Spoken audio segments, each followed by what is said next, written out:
እንዲህ በፍጥነት በምትጓዝ ከተማ ውስጥ እየኖሩ የልብ መረጋጋትን ማግኘት የተለየ ምቾት ነው። ሰላም የሚሰጥ የምቾት ስፍራ ለቤተሰቦ ኩራት ሲሆኑ ነገ መረጋጋትን ካለሙ ወይም በቀላሉ የተሻለ ህይወት መኖር ካሻው የአኮያ ቤቶች መገኛ አድራሻው ናቸው። የት ሰፈር ነኝ ማለት ይፈልጋሉ? ፒያሳ ወዳጅነት ፓርክ በሶስቱም ሳይቶች ወይስ ሳር ቤት ካናዳ ኤምባሲ አሊያም ሰሜን ማዘጋጃ? ወደ ቤትዎ ለመግባት ይህን ቁጥር ይጫኑ 0979 22 22 25። የአኮያን ቤት ሲገዙ የኢትዮጵያ አየር መንገድን ሼባ ማይልስ ጎልድ አባልነት በክብር ይቀበላሉ። አኮያ ፕሮፐርቲስ የኢትዮጵያ አየር መንገድ ሼባ ማይልስ የሪል ስቴት የመጀመሪያው ፕላቲነም ፓርትነር።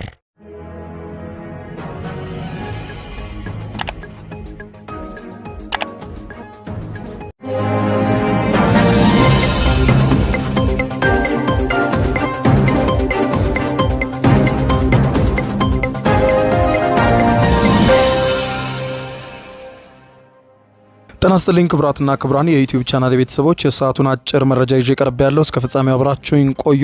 ክቡራን አድማጮች፣ የአሜሪካው ፕሬዝዳንት ዶናልድ ጄ ትራምፕ ኢትዮጵያውያንን የሚያስደነግጥ ህግ ነው ያወጡት። ይኸውም ወደ አሜሪካ ለመጓዝ አሁን በፕሮሰስ ላይ ያሉ ኢትዮጵያውያን በተለይም ፍቅረኛቸውን፣ ባለትዳር የሆኑም ደግሞ ባሎቻቸውን፣ ሚስታቸውን ለመውሰድ በዝግጅት ላይ ያሉ፣ በፕሮሰስ ላይ ያሉ ኤምባሲ ጭምር ቀጠሮ የተያዘላቸውን ጭምር ከዚህ በኋላ ወደ አሜሪካ መሄድ እንዳይቻል አድርገው አሜሪካ ከዚህ በኋላ ግሪን ካርድ መስጠት ሙሉ በሙሉ ለ75 ሀገራት ማቆሟንና በጊዜያዊ እገዳ እንደተጣለ ይፋ አድርገዋል። ይህም ኢትዮጵያውያን በተለይ በፕሮሰስ ላይ ያሉትን በጣም አስደንግጧል። 75 ሀገራት ያካተተውን እገዳ በተመለከተ በዝርዝር የማስደምጣችሁ መረጃ ይኖራል። እንዲሁም በርካታ ኢትዮጵያውያን በሚኖሩባት ሚኒሶታም እንዲሁም የአይስ ኤጀንቶች ከፍተኛ ክትትል በማድረግ ላይ ናቸው። በርካታ ስቶሮችም በሚኒሶታ እንደተዘጉ ነው መረጃዎች የሚጠቁሙት። ከዚህም ባሻገር ኢትዮጵያውያን፣ ኤርትራውያን እንዲሁም ሶማሊያውያን ከፍተኛ ስጋት ውስጥ ወደቁም ተመልክቷል። ተደብቀው እንዳሉ የሚወጡ መረጃዎች ያመለክታሉ።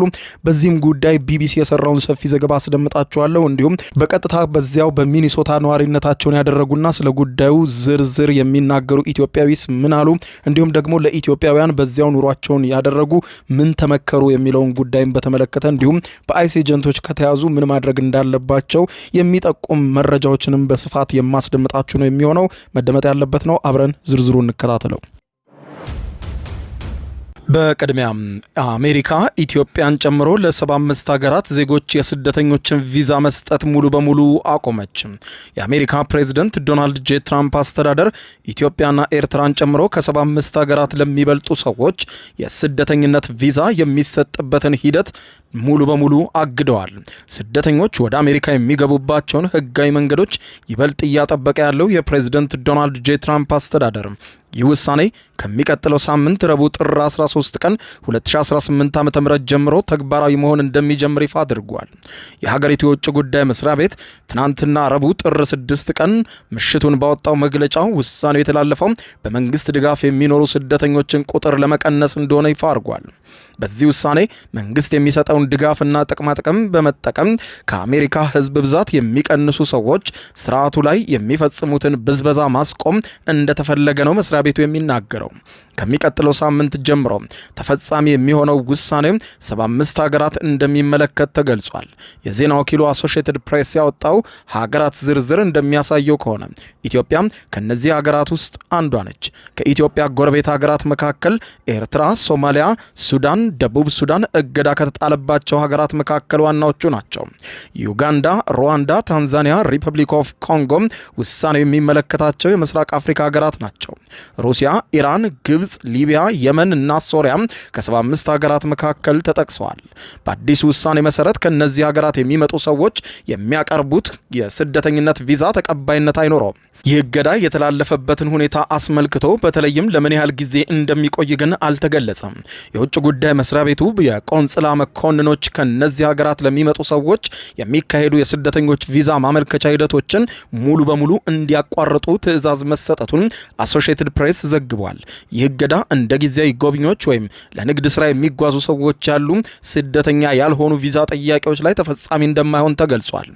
ይህም ማለት ከዚህ በኋላ ወደ አሜሪካ በጋብቻ በዝምድና አሊያም በሌላ መልኩ ወደ አሜሪካ መሄድ እንደማይቻል ተገልጿል። የውጭ ጉዳይ መስሪያ ቤት ምክትል ቃል አቀባይ የሆኑት ቶሚ ፒጎት መስሪያ ቤቱ የአሜሪካ መንግስት እርዳታ ፈላጊ ለሆኑና የአሜሪካን ሕዝብ ልግስና ያለአግባብ ሊጠቀሙ የሚችሉ ስደተኞችን ብቁ አይደሉም ብሎ ለመመደብ ስልጣኑን ይጠቀማል ነው ያሉት። የመንግስት ድጋፍና ጥቅሞችን የሚወስዱ የውጭ ሀገር ዜጎች እንዳይገቡ ለመከልከል ሲባል ተፈጻሚ እንደሚሆን ገልጸው ከዚህ በኋላ ዘመድን ማምጣት፣ ልጅን ማምጣት፣ ባልን፣ ፍቅረኛን ወደ አሜሪካ ማምጣት ፈጽሞ ሙሉ በሙሉ ለነዚህ ሀገራት ኢትዮጵያን ጨምሮ ለ75 ሀገራት የተከለከለ ሆኗል። ይህ አስደንጋጭ የአሜሪካ ውሳኔን በተለይም ተፈጻሚ የሚሆነው ከፊታችን ጥር 13 ጀምሮ ሲሆን ከጥር 13 በኋላ ማመልከቻ የሚያስገቡ የሚሆኑ ከዚያ በፊት አስገብተው የኤምባሲ ቀጠሮ ጭምር የተያዘላቸው ሙሉ በሙሉ ጉዳያቸው የቆመ እንደሆነ ተመልክቷል። ስደተኞችን በተመለከተ ጉዳዮች ላይ ጠንካራ ውሳኔዎችን እያስተላለፈው ያለው የፕሬዝዳንት ዶናልድ ጄ ትራምፕ አስተዳደር ባለፈው ታህሳስ ወር ላይ በሀገሪቱ ለሚገኙ ኢትዮጵያውያን ተሰጥቶ የነበረውን ጊዜያዊ የሕግ ከለላ ማንሳቱም ይታወቃል።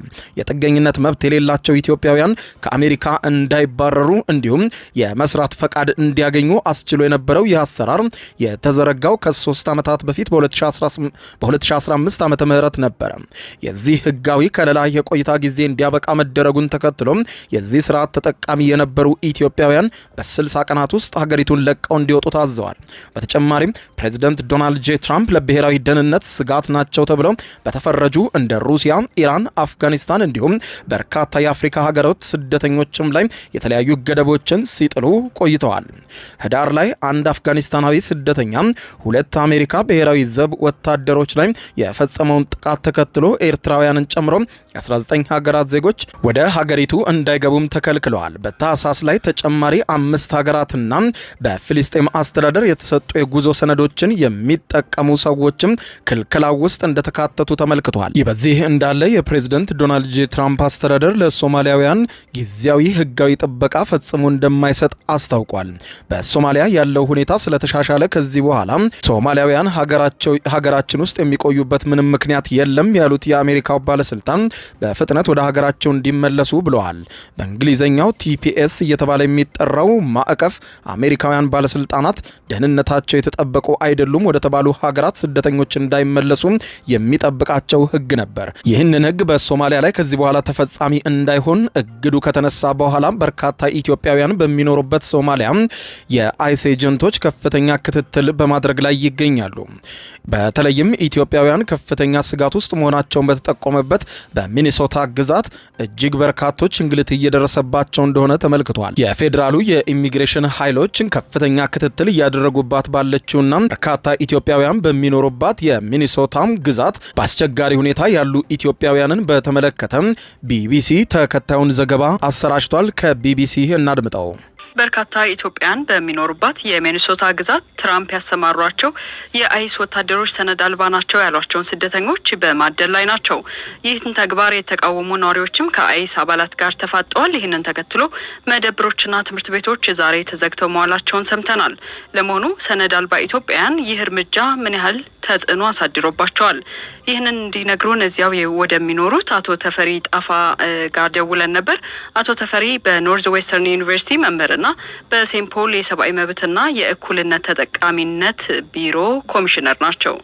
ሚኒሶታ ያለው ነገር ጥሩ አይደለም። ትንሽ የሚያስፈራ ነገር ነው ያለው። አይስ የሚባለው ሆምላንድ ሴኪሪቲ ሎ ኢንፎርስመንት ነው እና ከየትኛውም ስቴት የበለጠ በብዛት እዚህ ነው ያሉት ወደ 3000 የሚጠጉት እና እነሱ ህጋዊ ሰነድ የሌላቸውን ለመያዝ ነው የመጣ ነው ብለው ለመያዝ በሚሞክሩበት ሰዓት አሜሪካ ዜጋ በአብዛኛው አትይዟቸውም፣ እነዚህ ሰዎች ጎረቤታ ናቸው፣ ወዳጆቻችን ናቸው፣ የህብረተሰባችን አንድ ክፍል ናቸው፣ አብረን ነው የምንሰራው። ስለዚህ ምን አደረጉ? ሰላማዊ እስከሆኑ ድረስ ስራቸውን እስከሰሩ ድረስ ምን አደረጉ? ምን አጠፉ? ይህ ተገቢ አይደለም በሚል እየተቃወሙ ነው ያሉት። ከፍተኛ ተቃውሞ ነው ያለው። ከዚህ የተነሳ ባለፈው ሮብ የዛሬ ሳምንት ማለት ነው አንዲት ሬኔ ጉድ የምትባል የ37 ዓመት ሴት ተገደ ገደለች። ከዛ በኋላ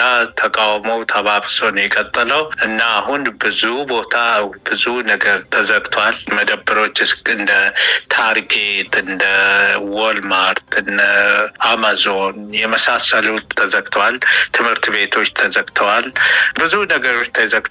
ሰው በጣም ነው እየተቃወመ ያለው። ይሄ ነው ሚኒሶታ ውስጥ እየተካሄደ ያለው። ዶናልድ ትራምፕ ከኢልሃን ኦመር ጋር በገቡት ሰጣ ገባ ያመረሩ ይመስላሉ እዛ አካባቢ እና እዛ ደግሞ ከፍተኛ ቁጥር ያለው ኢትዮጵያዊ አለ።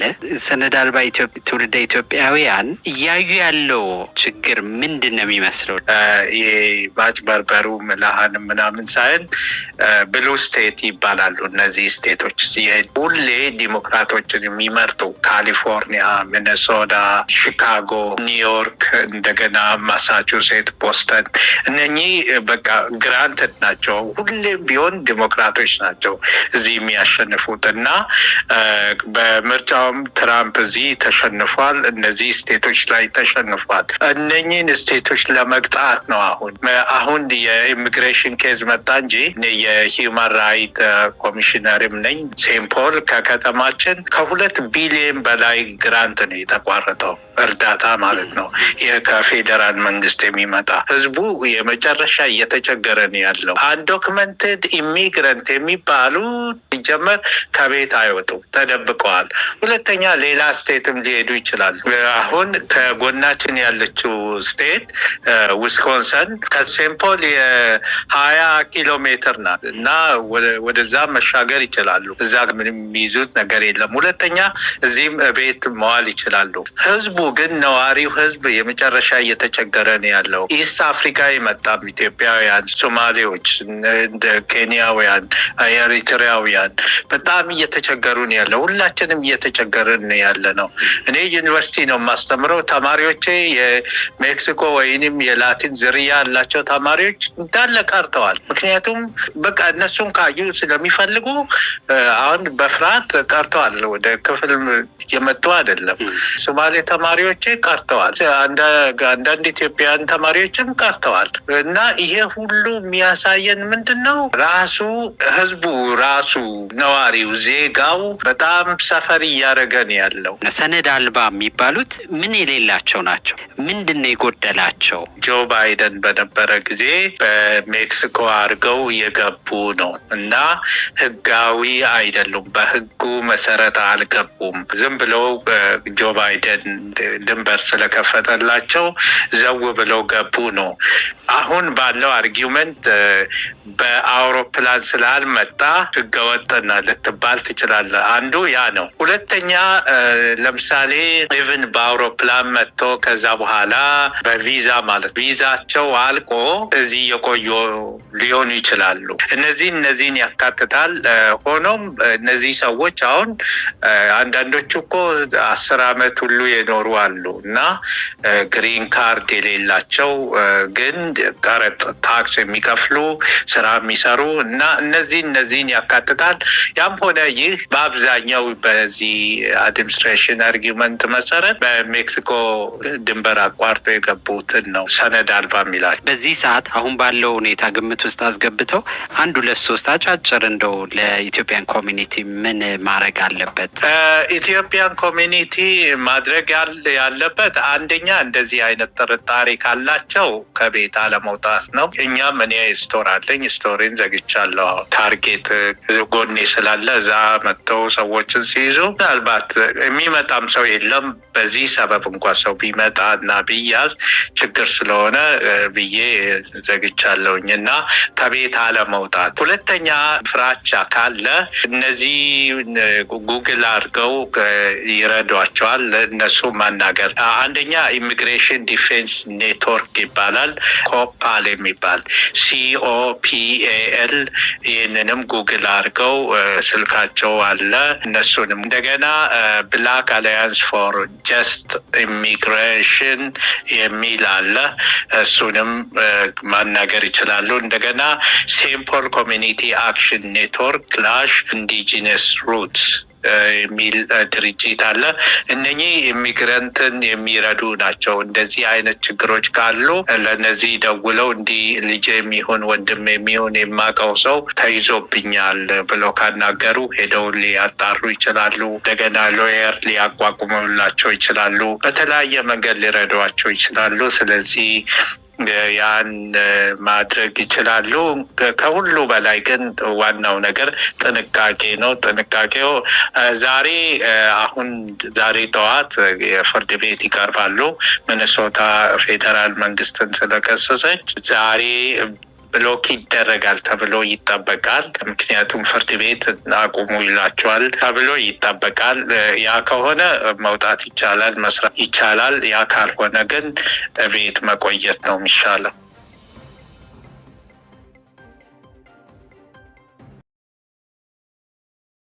የዩቲዩብ የስኬት ሚስጥሮችን በዝርዝር የያዘው የአቤል ብርሃኑ የወይኗ ልጅ መጽሐፍ ሁለተኛ እትም በገበያ ላይ። ዩቲዩብ ለመጀመር በአጭር ጊዜ ስኬትን ለመቀዳጀት አስበዋል? ዩቲዩብ ብጀምር ስንት ብር አገኘሁም ብሎ አስበዋል? እንግዲያውስ በዩቲዩብ 2 የወርቅ 3 የብር ሽልማቶችን ያገኘው የአቤል ብርሃኑ የወይኗ ልጅ የዩቲዩብ ሚስጥሮች መጽሐፍ በዝርዝር ሁሉንም ያብራራሉታል። ዛሬውኑ ገዝተው ህልሞን እውን የሚያደርጉበትን የዩቲዩብ የስኬት መንገድ ይጀምሩ። በሀገር ቤት አከፋፋይ አዲስ አበባ ሜክሲኮ ኮሜርስ መጽሐፍት መደብር። በውጭ ሀገራት ለምትገኙ ከአማዞን ላይ ብታዙ በቀናት ውስጥ ደጁ ይደርሳል። የአማዞን ሊንኩን እዚህ ቪዲዮ ኮሜንት ላይ ያገኙታል። የዩቲዩብ ሚስጥሮች፣ ዘመኑ ጋር ተፈላጊ መጽሐፍ።